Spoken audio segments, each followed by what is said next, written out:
नमस्कार दोस्तों, स्वागत है आपके अपने YouTube चैनल पर।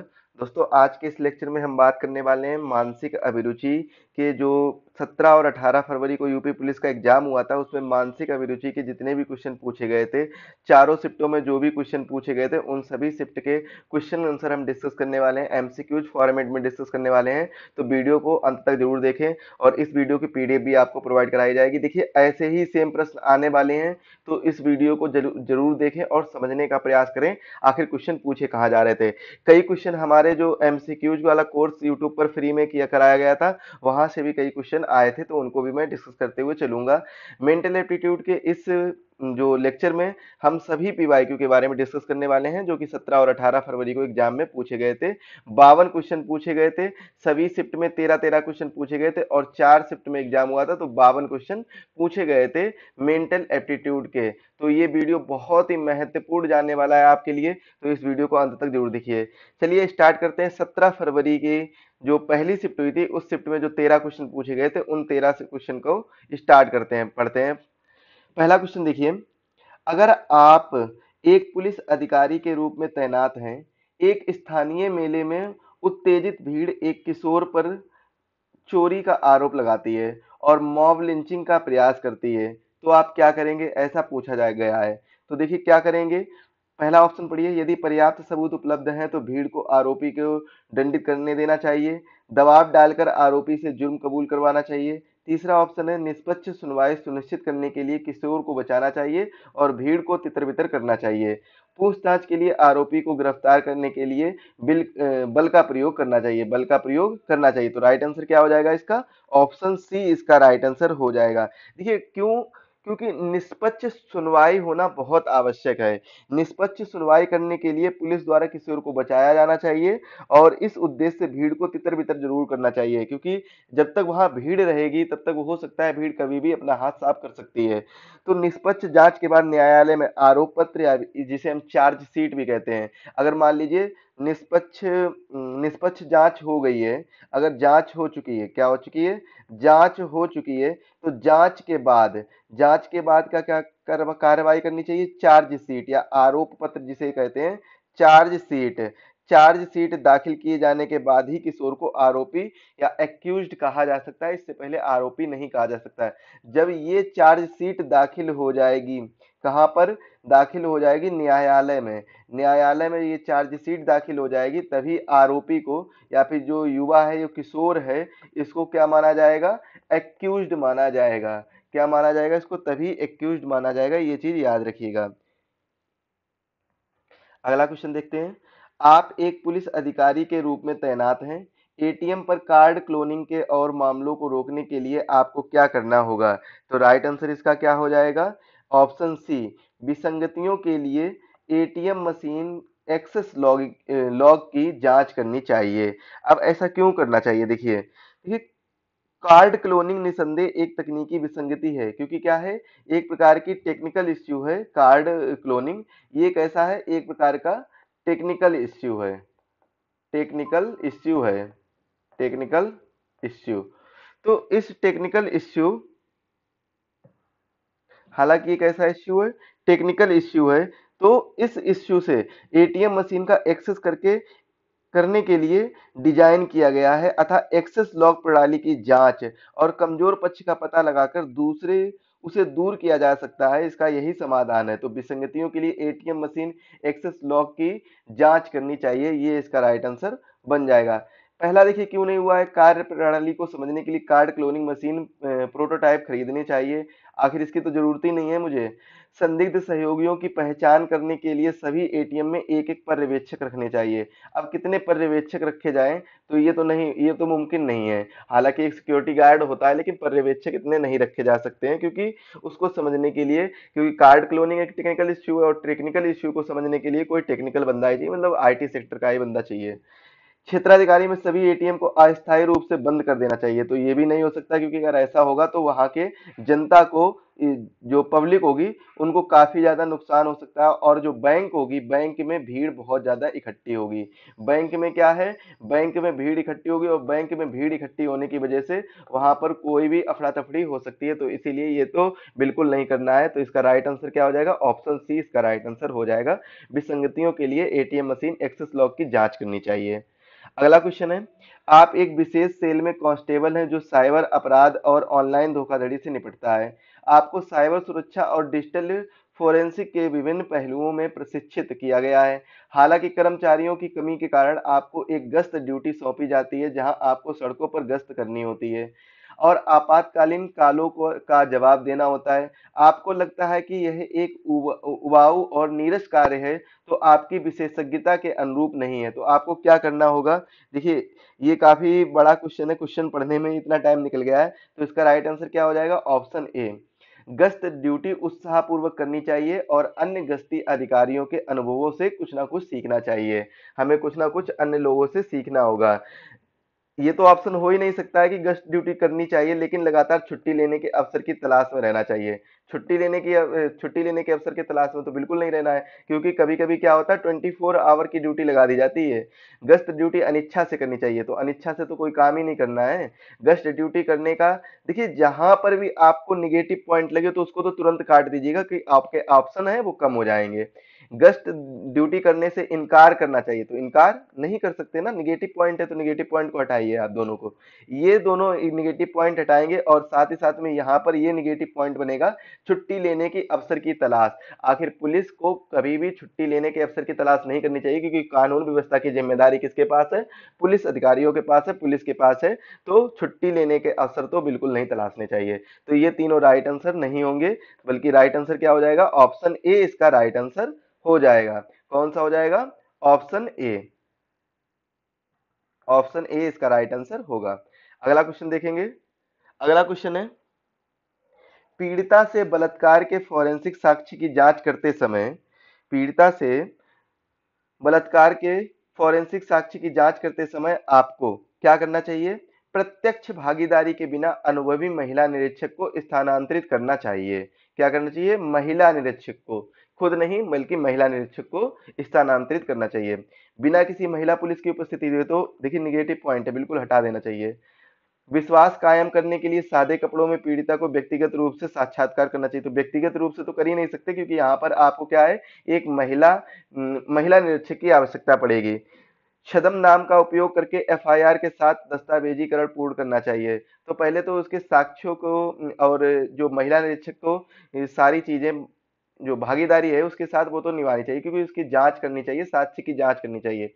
इसके बाद में एफआईआर के साथ दस्तावेजीकरण पूर्ण करना चाहिए। इसके बाद ये कदम उठाया जा सकता है, साक्ष्यों के बाद और जांच के बाद।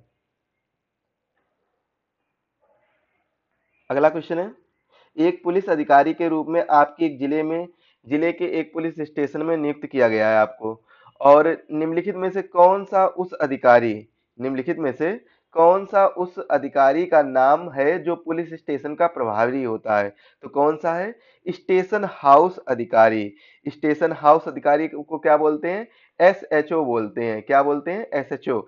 और ये पुलिस स्टेशन का प्रभारी होता है, किसका प्रभारी होता है, पुलिस स्टेशन का। एसएचओ जो होता है वो किसका होता है, पुलिस स्टेशन का, पुलिस स्टेशन का प्रभारी होता है।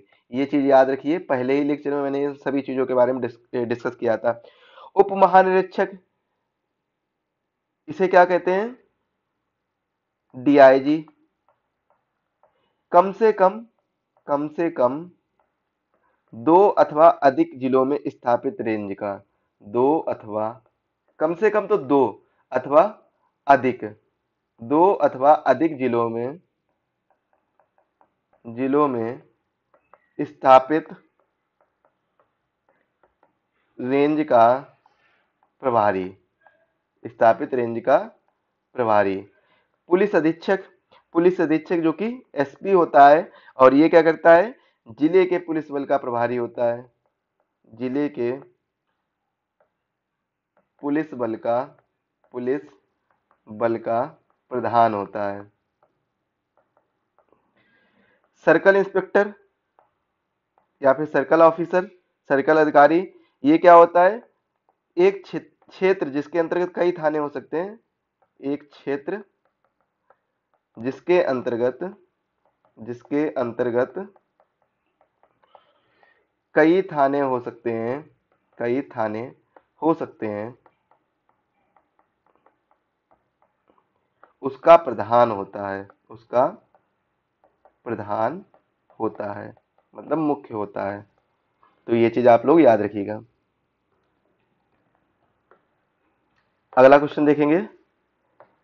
एक पुलिस अधिकारी के रूप में कानून लागू करने में आपके निर्णय लेने में क्या मार्गदर्शन करेगा? आपको निर्णय लेने में, आपको यहाँ पर आपको कर लीजिए, आपको निर्णय लेने में क्या मार्गदर्शन करेगा? आपके निर्णय लेने में क्या मार्गदर्शन, आपके ही ठीक रहेगा, आपके ही रहने दीजिए। आपके निर्णय लेने में क्या मार्गदर्शन करेगा? तो राइट आंसर इसका क्या हो जाएगा? स्थिति के लिए समानुभूति और विचार के साथ कानूनी आवश्यकताओं को संतुलित करना, ये इंपॉर्टेंट है, इसको याद रखिएगा। अब देखिए ऐसा क्यों है? क्योंकि एक अच्छा कानून वही माना जाता है जिसकी स्वीकार्यता है, जिसके विषय में जन समुदाय बिना किसी भेदभाव की शिकायत के अपनी परिस्थिति के लिए कानून की उपयोगिता के विषय में एक समान अनुभूति रख सकें। तो ये एक क्या है? समानुभूति और विचार के साथ में कानूनी आवश्यकताओं को संतुलित करता है। अगला क्वेश्चन देखेंगे। राष्ट्रव्यापी आतंकी अभियान के चरण में आपको पता चलता है कि आपके एकमात्र अभिभावक अभिभावक दुर्बलता स्ट्रोक से पीड़ित हैं। आपको आपको तब क्या करना चाहिए? तब अभिभावक को संभालने की भाई बहनों से अपेक्षा करते हुए एक ही तरफ ध्यान केंद्रित करना चाहिए, केवल एक ही तरफ। बाकी जो अभिभावक हैं वो आप क्या है, आप अपने भाई बहनों से कह सकते हैं, अपेक्षा कर सकते हैं कि आप उनको संभाल लीजिए। अगला क्वेश्चन है क्वेश्चन नंबर 8वां। एक पुलिस अधिकारी के रूप में कुछ धार्मिक रीति रिवाज पूजा स्थलों में महिलाओं के प्रवेश पर सर्वोच्च न्यायालय के निर्देशों का उल्लंघन करते हैं, तो आपको ऐसा क्या करना चाहिए? तो राइट आंसर क्या हो जाएगा? यदि आवश्यक हो तो विरोधी समूह को हटाकर निर्देश लागू करने चाहिए। जो भी विरोधी समूह है उसको हटा दीजिए, बाकी अपने खुद के निर्देश लागू करिए। ये एक इंपॉर्टेंट है, क्योंकि बतौर पुलिस अधिकारी सर्वोच्च न्यायालय के निर्देशों का पालन करवाना ही आपका उपरोक्त परिस्थिति में सर्वमुख कार्य होगा। जो भी आपका सबसे पहले कार्य होगा वो यही होगा कि सर्वोच्च न्यायालय ने जो निर्देश जारी किए उनका पालन करवाना। यदि आवश्यकता पड़े तो विरोधी समूह को सख्ती भी की जा सकती है, जो भी विरोधी समूह उन पे सख्ती भी की जा सकती है। अगला क्वेश्चन देखेंगे, क्वेश्चन नंबर 9। आप एक जांच अधिकारी हैं। एक वीआईपी की हत्या, यहाँ पे बी वाला भी कर लीजिए, बी वीआईपी, एक वीआईपी की हत्या के मामले में मुख्य आरोपी साक्ष्यों में हेरफेर करने और दोष मुक्ति सुनिश्चित करने हेतु न्यायाधीशों को प्रभावित करने के लिए भारी रिश्वत की पेशकश कर रहा है, तो आपको ऐसे में क्या करना चाहिए? ऐसे में करना चाहिए, आप भ्रष्ट रहना चाहिए और अदालत में तथ्यों को पारदर्शिता में पेश करना चाहिए। कैसे रहना चाहिए? तो भ्रष्ट तो बिल्कुल नहीं होना है, भ्रष्टाचार नहीं दिखाना है। यहाँ पर अभ्रष्ट का मतलब क्या है? जिस शब्द के आगे देखिए, एक बात बताते हैं, जिस शब्द के आगे, जैसे मान लीजिए भ्रष्ट लिखा है, अगर इसके आगे आ जुड़ जाए, आ भ्रष्ट हो जाए, मतलब वो भ्रष्ट नहीं, भ्रष्ट का नहीं होना, ये निगेटिव। ये कैसा है? ये पॉजिटिव पॉइंट है, ये पॉजिटिव है और ये निगेटिव है। तो मैंने तो पहले ही बताया था आपसे कि यहाँ पर देखिए, यहाँ पर बात ही पूछी गई निगेटिव वाली, तो आपको निगेटिव पॉइंट को ढूंढना होगा, ना कि पॉजिटिव पॉइंट को। तो एक तो क्वेश्चन पर डिपेंड करेगा। देखिए नेगेटिव पॉइंट वाला क्वेश्चन बहुत कम पूछा जाएगा, मोस्टली आपसे पॉजिटिव पॉइंट वाला क्वेश्चन पूछा जाएगा। तो ये चीज याद रखिएगा आप लोग। इसका राइट आंसर क्या हो जाएगा? ऑप्शन सी इसका राइट आंसर हो जाएगा। अगला देखिए, एक पुलिस अधिकारी के रूप में आग देखते हैं, सॉरी यहाँ पर आग नहीं होगा, एक पुलिस अधिकारी के रूप में आप देखते हैं, आप, टाइपिंग मिस्टेक हो गई थोड़ी सी, आप देखते हैं कि कुछ धार्मिक अल्पसंख्यकों को पड़ोस में प्रवेश से वंचित किया जा रहा है। क्या किया जा रहा है? पड़ोस में प्रवेश से वंचित किया जा रहा है।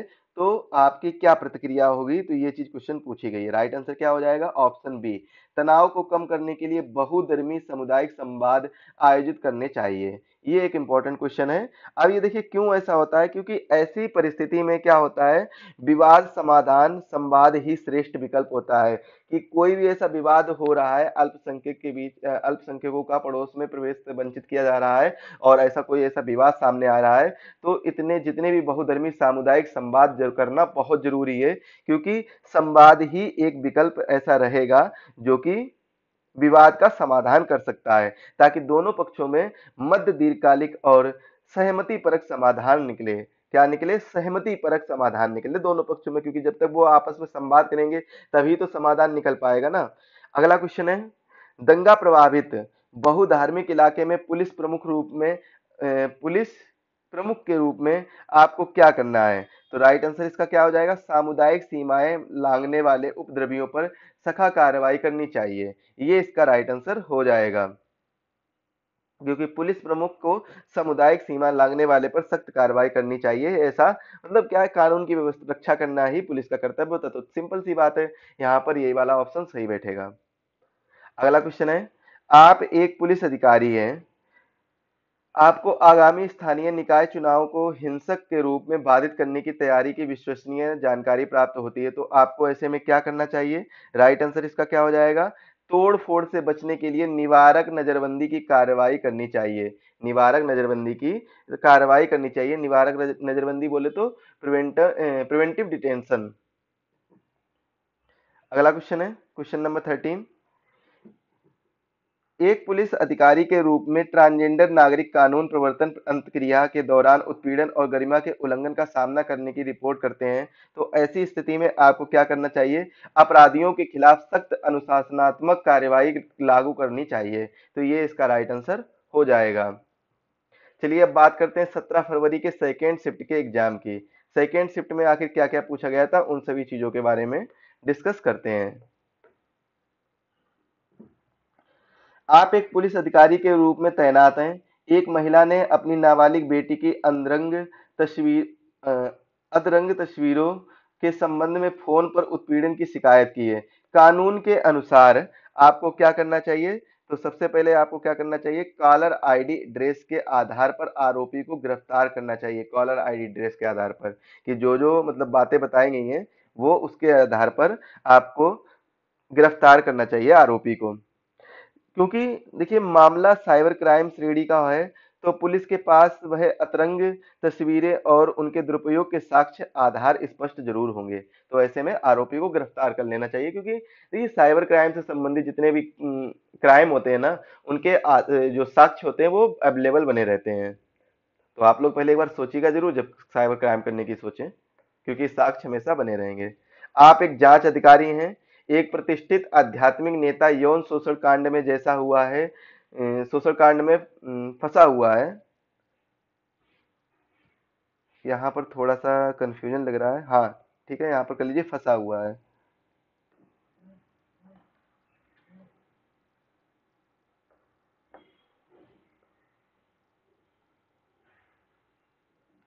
यहाँ पर आप लोग कर लीजिएगा फंसा हुआ है। क्या कर लीजिएगा? फंसा हुआ है।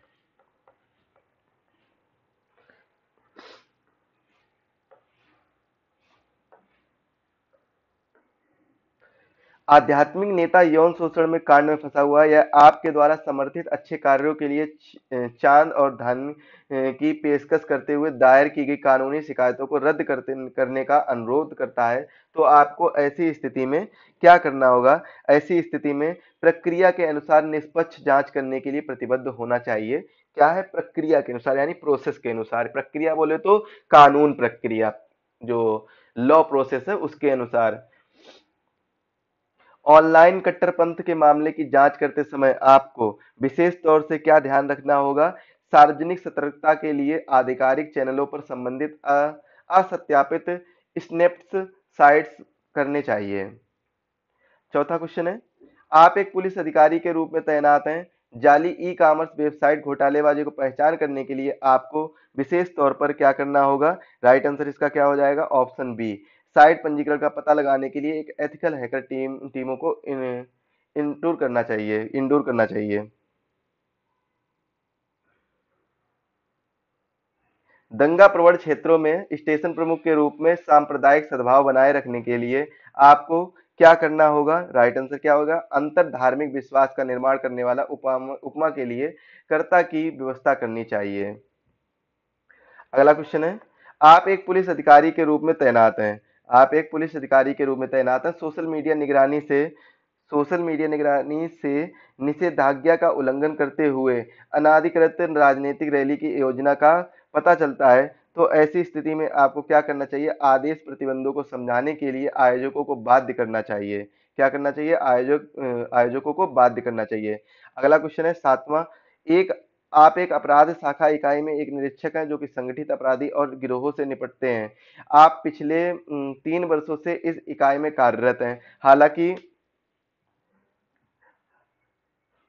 हालांकि नीति में बदलाव के कारण आपको महिला सेल में स्थानांतरित कर दिया जाता है, जहां आपको महिला सुरक्षा सशक्तिकरण से संबंधित मामलों से निपटना होता है। आपको लगता है कि यह कम चुनौतीपूर्ण और तो फायदेमंद काम है, तो ऐसी स्थिति में आपको क्या करना होगा? राइट आंसर क्या होगा? नीति परिवर्तन को स्वीकार करना चाहिए और महिला सेल में मामलों से निपटने के लिए आपने कौशल और अनुभव का उपयोग करना चाहिए। अगला क्वेश्चन देखेंगे, क्वेश्चन नंबर 8। तो क्वेश्चन नंबर 8 देखिए क्या कह रहा है। एक पुलिस अधिकारी के रूप में आप वरिष्ठ अधिकारियों के खिलाफ महिला कांस्टेबल की ओर से कार्यस्थल पर यौन उत्पीड़न की शिकायतें देखते हैं, तो ऐसी स्थिति में आपको क्या करना होगा? ऐसी स्थिति में आपको कार्रवाई का वादा करते हुए आंतरिक शिकायत समिति का गठन करना चाहिए। एक पुलिस अधिकारी के रूप में आपके जिले में अल्पसंख्यक धार्मिक घृणा अपराधों की रिपोर्ट करते हैं, तो ऐसी स्थिति में आपको क्या करना चाहिए? सामुदायिक नेताओं को शामिल करते हुए अंतर धार्मिक शांति पहल का आयोजन करना चाहिए। जो भी सामुदायिक नेता है इनको शामिल करना चाहिए और अंतर धार्मिक शांति पहल का आयोजन करना चाहिए। राष्ट्रीय सुरक्षा की प्राथमिकता एवं चरमोत्कर्ष पर पहुंचती है जब आपका जीवन साथी किसी गंभीर दुर्घटना का शिकार हो जाता है जिसके लिए एक सर्जरी की आवश्यकता होती है, तो ऐसी स्थिति में आपको क्या करना होगा? परिचालन समन्वय नियुक्त करते हुए संक्षिप्त अवकाश लेना चाहिए। संक्षिप्त अवकाश, एक पुलिस अधिकारी के रूप में मैं निम्नलिखित द्वारा देशभक्ति का सर्वोत्तम प्रदर्शन कर सकता हूं। ऐसी स्थिति में आपको क्या करना होगा? लोकतांत्रिक संस्थानों की सुरक्षा करके। कैसे? लोकतांत्रिक संस्थानों की सुरक्षा करके ही आप सर्वोत्तम प्रदर्शन कर सकते हैं। एक पुलिस अधिकारी के रूप में आपको अपने कौशल और ज्ञान को बढ़ाने के लिए समय समय पर प्रशिक्षण और मूल्यांकन से गुजरना पड़ता है। निम्नलिखित में से उस संस्था का नाम क्या है जो भारतीय पुलिस सेवा के अधिकारियों का प्रशिक्षण प्रदान करती है? तो ऐसी संस्था का क्या नाम है? राष्ट्रीय पुलिस अकादमी। राष्ट्रीय पुलिस अकादमी ये संस्था का नाम है जो कि क्या करती है? भारतीय पुलिस सेवा के अधिकारियों को प्रशिक्षण प्रदान करती है। और ये कहाँ पर पड़ती है? ये पड़ती है हैदराबाद। हैदराबाद में ये पड़ती है। इसका पूरा नाम क्या है? सरदार वल्लभ भाई पटेल। सरदार वल्लभ भाई पटेल राष्ट्रीय पुलिस अकादमी, या फिर राष्ट्रीय को नेशनल कह सकते हैं, नहीं तो राष्ट्रीय पुलिस अकादमी। सरदार वल्लभ भाई पटेल राष्ट्रीय पुलिस अकादमी हैदराबाद, जो कि हैदराबाद में पड़ती है। राष्ट्रीय रक्षा अकेडमी ये कहाँ पे पड़ती है? ये पड़ती है खड़कवासला में। खड़कवासला,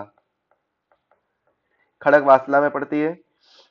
राष्ट्रीय सुरक्षा गार्ड के यहाँ पर गार्ड कर लीजिए, गार्ड अकादमी ये कहाँ पर पड़ती है? मानेसर में। मानेसर।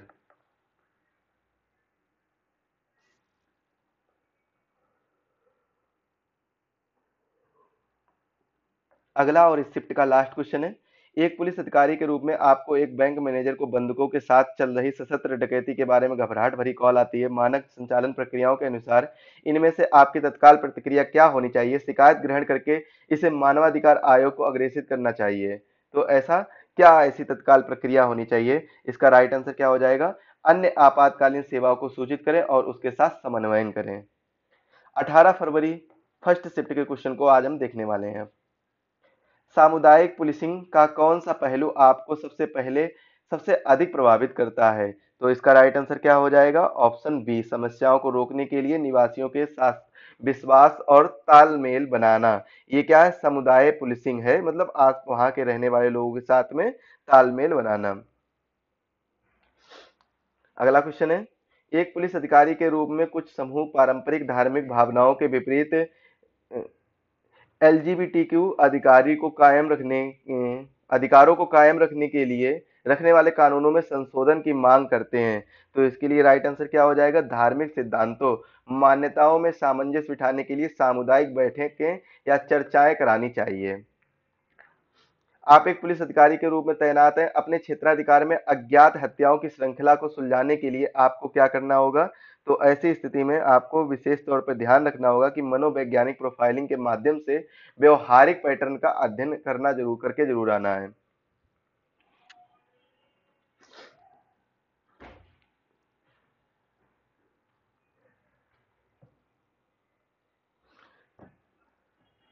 आप एक ग्रामीण पुलिस स्टेशन में सब इंस्पेक्टर हैं। आप पिछले 5 वर्षों से उसी स्टेशन में काम कर रहे हैं और स्थानीय लोगों और प्रशासन के साथ आपको अच्छा तालमेल बन गया है। हालांकि फेरबदल के कारण आपको एक शहरी पुलिस स्टेशन में स्थानांतरित कर दिया जाता है, जहां आपको विभिन्न प्रकार की समस्याओं और लोगों से निपटना पड़ता है। आपको लगता है कि यह एक कठिन और तनावपूर्ण बदलाव है, तो ऐसी स्थिति में आपको क्या करना होगा? इसका राइट आंसर क्या हो जाएगा? स्थानांतरण को अपने करियर के विकास के लिए एक हिस्से के रूप में स्वीकार करना चाहिए और खुद को शहरी चुनौतियों के लिए तैयार करना चाहिए। आपको एक उद्योगपति द्वारा कारपोरेट धोखाधड़ी की जांच विरासत में मिली है, जो कि व्यक्तिगत निपटान और समापन की सहायता की पेशकश करता है। तो ऐसी स्थिति में आपको क्या करना होगा? राइट आंसर इसका हो जाएगा ऑप्शन बी, धोखाधड़ी को पूरी और निष्पक्ष जांच करने के लिए प्रतिबद्ध होना चाहिए। एक पुलिस अधिकारी के रूप में कुछ जनजातियां गलती से आदतन अपराधी समझे जाने की शिकायत करती हैं। तो ऐसी स्थिति में आपको क्या करना है? सहभागिता दृष्टिकोण को पुनः व्यवस्थित स्थापित करने के लिए समुदायों के साथ बैठक कराना चाहिए। एक पुलिस अधिकारी के रूप में आप एक आपराधिक जांच में शामिल हैं। निम्नलिखित में से उस दस्तावेज का नाम क्या है जिसे आपको जांच पूरी करने के बाद अदालत में जमा करना होगा? तो उस दस्तावेज का नाम क्या है? आरोप पत्र। क्या कहते हैं जिसे? चार्ज शीट कहते हैं। पहली शिफ्ट के क्वेश्चन में मैंने इस चीज के बारे में अच्छे से समझाया था। चार्ज शीट क्या होता है उस चीज के बारे में बता दिया था। तो प्रथम सूचना रिपोर्ट किसे कहते हैं? एफआईआर। और जो कि जमानत आवेदन, गिरफ्तारी वारंट के बारे में तो आपको पता ही होगा। गिरफ्तारी वारंट किसे कहते हैं? तो सबसे पहले तो आपको ये जानना होगा कि आरोप पत्र ये पुलिस द्वारा अदालत में दाखिल किया जाता है। किसमें? पुलिस द्वारा दाखिल किया जाता है। पुलिस के द्वारा कहां पर दाखिल किया जाता है? अदालत में दाखिल किया जाता है। दाखिल किया जाता है। इसके बाद में गिरफ्तारी वारंट, यह न्यायालय द्वारा जारी किया जाता है। किसके द्वारा जारी किया जाता है? न्यायालय द्वारा जारी किया जाता है। प्रथम सूचना रिपोर्ट, पुलिस द्वारा किसी मामले की सूचना की प्रथम लिखित संज्ञान। पुलिस द्वारा किसी मामले की सूचना का प्रथम लिखित संज्ञान। एक रह गया है जमानत आवेदन। तो जमानत आवेदन क्या होता है? जमानत आवेदन होता है दोषी द्वारा अदालत से किया जाता है। दोषी द्वारा अदालत से किया जाता है। तो ये चारों के बारे में डिटेल से था। एक पुलिस अधिकारी के रूप में विधवा, तलाकशुदा या परित्यक्त महिलाओं को समान संपत्ति अधिकार से वंचित करते हुए धार्मिक रीति रिवाजों को उठाया जा सकता है। तो ऐसी स्थिति में आपको क्या करना होगा? अनुचित पारंपरिक रीति रिवाजों का स्थान लेने वाले कानूनों का हवाला देना चाहिए। राइट आंसर क्या हो जाएगा? ऑप्शन डी इसका राइट आंसर हो जाएगा। आपके नेतृत्व में एक बंधक संकट ऑपरेशन महत्वपूर्ण चरण में प्रवेश करता है, तभी आपका बच्चा जानलेवा दुर्घटना का शिकार हो जाता है। तो ऐसी स्थिति में आपको क्या करना होगा? ऐसी स्थिति में आपको क्या करना है? अपनी डिप्टी को परिचालन रणनीति सौंपना चाहिए, लेकिन अधिकार अपने पास ही रखना चाहिए। पहचान की चोरी और प्रतिरूपण अपराधों की जांच करते समय आपको विशेष तौर पर क्या ध्यान रखना होगा? टूल के वारंट के तहत खोजे गए संदिग्धों की आईटी संपत्तियों का विश्लेषण करना चाहिए। आप एक पुलिस अधिकारी के रूप में तैनात हैं। एक व्यथित पिता आपके पास आता है और कहता है कि उसकी 23 वर्षीय बेटी अपने पुरुष मित्र के साथ भाग गई है। सुप्रीम कोर्ट के निर्देशों के अनुसार आपको ऐसी स्थिति में क्या करना होगा? यदि सहमति हो तो आपराधिक आरोप के बिना सुलह का समर्थन करना चाहिए। आप एक पुलिस अधिकारी के रूप में तैनात हैं। आपको कट्टरपंथी संगठनों में से उत्पीड़न की धमकियां का सामना कर रहे हैं। एक अंतर धार्मिक जोड़े के बारे में खुफिया जानकारी मिलती है। तो ऐसी परिस्थिति में आप क्या करेंगे? प्रक्रियाओं के अनुसार उन्हें सुरक्षा अधिकारियों के पास भेजना चाहिए। आप एक पुलिस अधिकारी के रूप में तैनात है। प्रबंधन के साथ वेतन विवाद को लेकर उत्तेजित श्रमिक संघों ने आवश्यक सेवाएं बंद करने की धमकी दी है। तो ऐसी स्थिति में आपको क्या करना होगा? पड़धारकों के बीच विवाद समाधान संवाद में सहायता करनी चाहिए। 18 फरवरी का सेकेंड शिफ्ट का एग्जाम देख लेते हैं, जो कि 13 क्वेश्चन कौन कौन से थे उनको देख लेते हैं। एक पुलिस अधिकारी के रूप में मेरे द्वारा इस पेशे को चुनने का प्राथमिक कारण यह है। तो प्राथमिक कारण क्या होगा?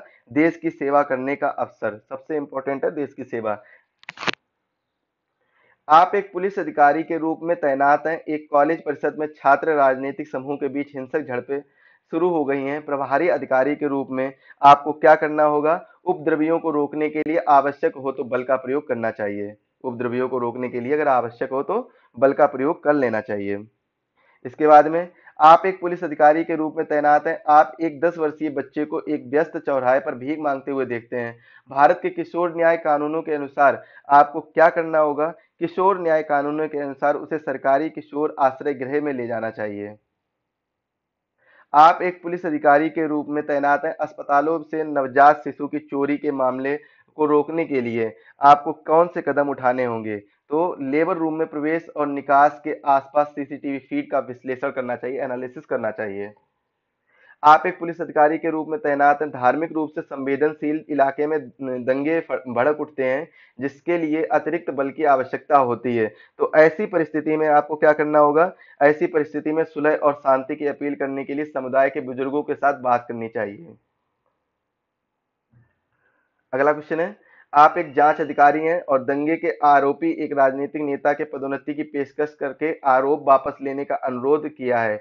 आपको ऐसी स्थिति में क्या करना होगा? ऐसी स्थिति में प्रक्रियाओं के अनुसार निष्पक्ष जांच करनी चाहिए। किसके अनुसार? प्रक्रियाओं के अनुसार निष्पक्ष जांच करनी चाहिए। हालांकि ये क्वेश्चन को देखेंगे।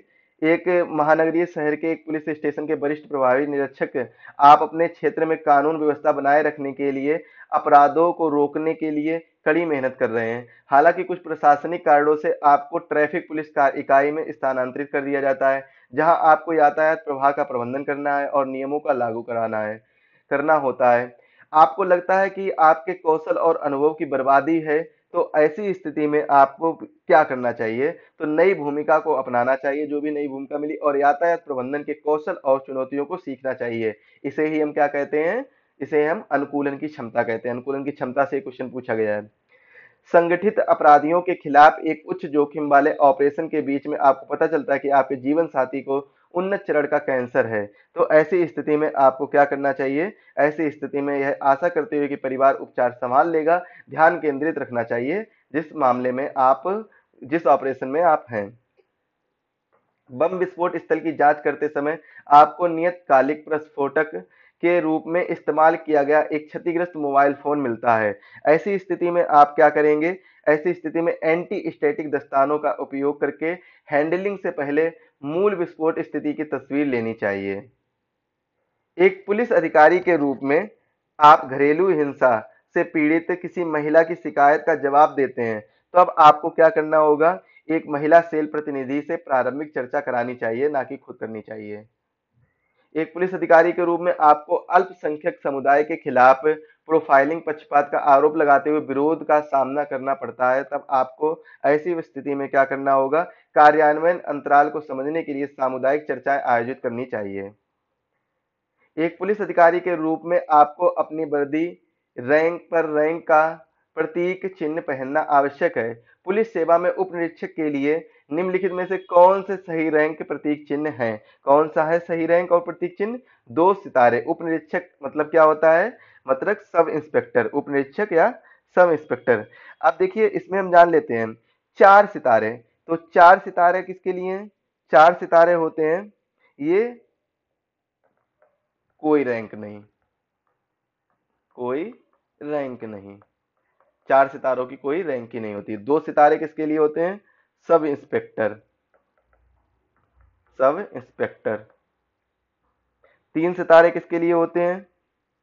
इंस्पेक्टर के लिए, या निरीक्षक कह सकते हैं, इंस्पेक्टर के लिए। 1 सितारा किसके लिए होता है? 1 सितारा assistant sub inspector, sub inspector. Assistant sub inspector के लिए 1 सितारा होता है। अगला और अंतिम क्वेश्चन इस वीडियो का। एक पुलिस अधिकारी के रूप में आप पर्याप्त चेतावनियों के बाद हिंसक भीड़ पर आंसू गैस का इस्तेमाल करते हैं। दिशा निर्देशों के अनुसार तितर बितर करने के बाद इनमें से कौन सी सही कार्रवाई गलत होगी? राइट आंसर इसका क्या हो जाएगा? ऑप्शन डी, घटना स्थल पर बचे लोगों को गिरफ्तार करना, ये इसका राइट आंसर हो जाएगा। तो दोस्तों आज के वीडियो के लिए बस इतना ही रखते हैं। इस वीडियो के अंतर्गत मैंने जो यूपी पुलिस का एग्जाम हुआ था 17 और 18 फरवरी को, ये थोड़ी सी इंपॉर्टेंट जानकारी है, इसको जरूर समझिएगा। देखिए यूपी पुलिस का एग्जाम हुआ था, कुछ ज्यादा ही मोटा हो गया। यूपी पुलिस का एग्जाम हुआ था, कब हुआ था? 17 फरवरी, 17 और 18 फरवरी को। 17 और 18 फरवरी को 4 शिफ्ट में एग्जाम हुआ था। 4 शिफ्ट में एग्जाम के बाद में हर शिफ्ट में 13 क्वेश्चन मेंटल एप्टीट्यूड के पूछे गए थे। मतलब टोटल अगर मिलाए के पूछा जाए तो 52 क्वेश्चन, कितने? 52 क्वेश्चन मेंटल एप्टीट्यूड से मात्र पूछे गए थे। और एक मेंटल एप्टीट्यूड का हमारा कोर्स है जो कि 29 रुपीज में, जिसमें आपको कंप्लीट वीडियो मिलेगा, सिलेबस के कंप्लीट वीडियो मिलेंगे, साथ में यूपी जीके आपको बिल्कुल फ्री में प्रोवाइड कराई जाएगी। और इसके साथ ही साथ में आपको नोट्स भी प्रोवाइड कराए जाएंगे, हैंड रिटन जो कि क्लास नोट्स होंगे, तो क्लास नोट्स भी प्रोवाइड कराए जाएंगे। और इसी कोर्स के अंतर्गत आपको 1000 से ज्यादा एमसीक्यूज की चर्चा भी कराई जाएगी, जिसके आपके एग्जाम के लिए बहुत ही महत्वपूर्ण है। डिस्क्रिप्शन बॉक्स में लिंक दी गई, एक बार विजिट जरूर करिएगा। और इस वीडियो की पीडीएफ पाने के लिए आपको कहां पर, या तो आप हमारे व्हाट्सएप पर कर लीजिए मैसेज, जो कि ये दोनों नंबर दिए गए, इनमें से किसी पर भी व्हाट्सएप पर मैसेज करिए, या तो एग्जाम वेब से आप पीडीएफ डाउनलोड कर सकते हैं फ्री स्टडी मटेरियल पर जाकर। चलिए मिलते हैं अगले वीडियो में, तब तक के लिए आप सभी को धन्यवाद। सभी लोग स्वस्थ रहें।